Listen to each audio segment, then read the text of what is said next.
we're having a good conversation about the other issues, but does the Obama administration remain committed to President Reagan's so-called 6 assurances to Taiwan? Is that still our position?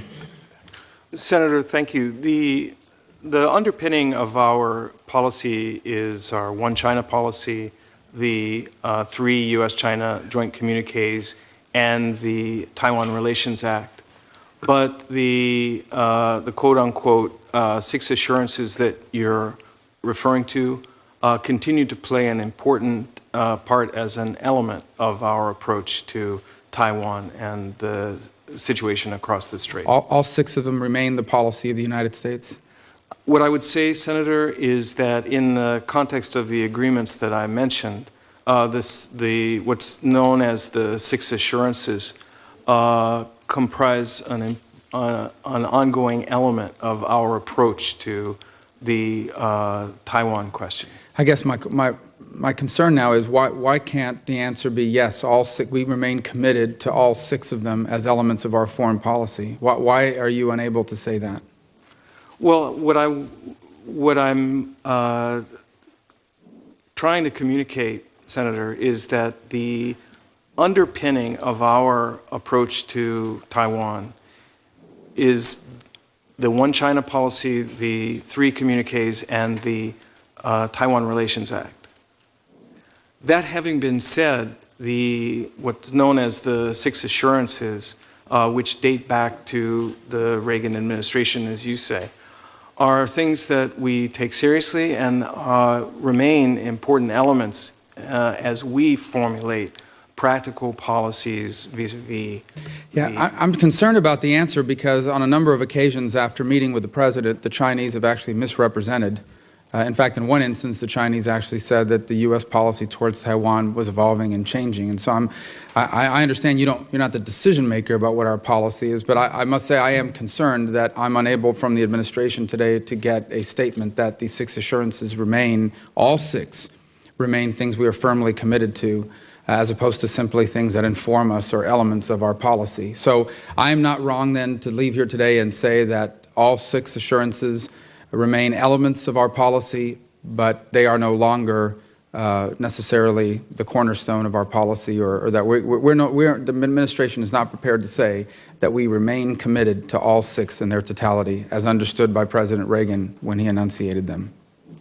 I'm not familiar with categorical statements of that nature in this or in recent administrations, and I think, Senator, that it's wisest to approach the challenges of Taiwan based on the agreements and the legislation that I've described, but mindful of the important elements that are captured in what you refer to as the 6 agreements, including, for example, principles that we continue to abide by, such as our unwillingness to engage in any sort of prior consultations or discussions with the Chinese regarding arms sales, just as an example. All right, so let me just ask this then. Continues to be the policy of the United States that we will maintain the capacity of the United States to resist any resort to force or other forms of coercion that would jeopardize the security or the social or economic system of the people on Taiwan? That remains our policy? Yes, it is. Thank you. Thank you. And I too have to go to a meeting, but there's a couple important questions that I wanted to ask you. First, and Senator Cardin just outlined this, I wanted to get back to this topic of the 6 assurances under the Reagan administration, because I think they're, to be clear and unequivocal with regards to that, is critically important in terms of the message that we send and, quite frankly, the balance in the region. I asked that question of Secretary Russell a moment ago. You were both in the audience and you heard his answer. And I wanted to get your impressions after hearing. I tried multiple different ways to get someone from the administration to tell me that the 6 assurances remain the cornerstone of our policy and an important part of that we still stand by those assurances. I don't think I got that, and I wanted your interpretation of the answer that we got with regards to that question.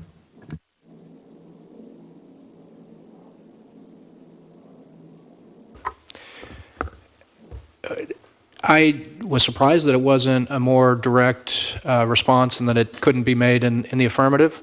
Certainly, when we were in government, we would have said absolutely yes, and did on many occasions.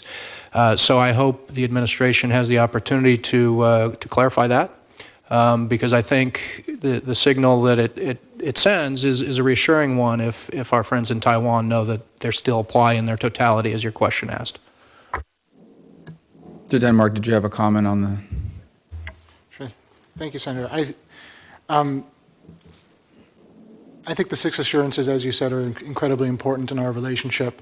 While I certainly can't speak for the administration, it is my sense that U.S. policy regarding Taiwan, including the 6 assurances, have not changed.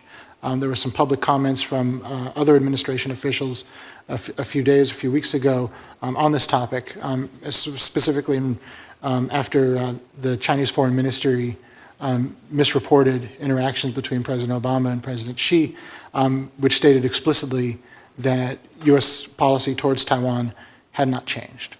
And I assume that that's still the guiding remarks from the administration. Yeah, I would hope that that's the case. I again, tried on multiple occasions to get a direct answer, a yes or no. Yes, they remain part of our strategy, and it seems like there are elements of our strategy that might inform us, according to the answer that I got.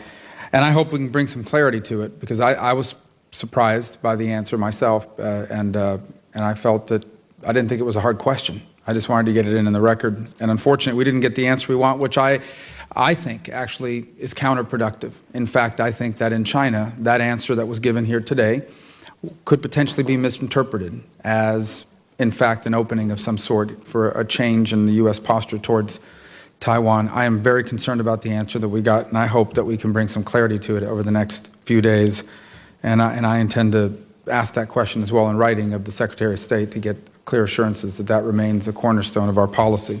I think China's policies haven't changed and probably won't for the foreseeable future, but with the trends in Taiwan, particularly the public polling about how people feel about their eventual status after the current status quo, one wonders, does Beijing have unlimited patience? I suspect they don't, because their ultimate objective appears to be getting further away. Their ultimate objective is clear. They want unification, or what they call reunification.